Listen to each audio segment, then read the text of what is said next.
সালামু আলাইকুম, সবাইকে প্রপার এডুকেশনের পক্ষ থেকে স্বাগতম। আজকে আমরা পর্যায় সারণী যে কোনো মৌলের পর্যায় কিভাবে নির্ণয় করতে হয় এবং কিভাবে গ্রুপ নির্ণয় করতে হয় তা দেখাবো। তো আমরা ক্যালসিয়ামের ইলেকট্রন বিন্যাসের মাধ্যমে ক্যালসিয়ামের পর্যায় নির্ণয় করব।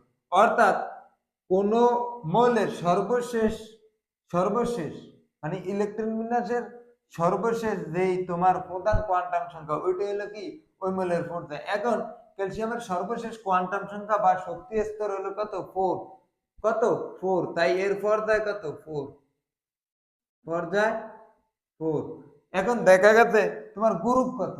এখন গ্রুপ হলে এস, সর্বশেষ শক্তি স্তরে যদি এস অরবিটাল থাকে এবং এস অরবিটাল যদি থাকে ইলেকট্রন বিন্যাসে, কোনো মৌলের ইলেকট্রন বিন্যাসে সর্বশেষ শক্তি স্তরে যদি এস অরবিটাল থাকে, আর এস অরবিটাল থাকলে এস অরবিটালে যে কয়টি তোমার ইলেকট্রন থাকে ওইটি কি তোমার গ্রুপ। তো তোমার এখানে এস অরবিটালে তোমার ইলেকট্রন আছে কয়টি? দুইটি। তাই এর গ্রুপ কয়টি? 2। এর গ্রুপ কত? 2। এই ছিল তোমার ক্যালসিয়ামের পর্যায় আর গ্রুপ।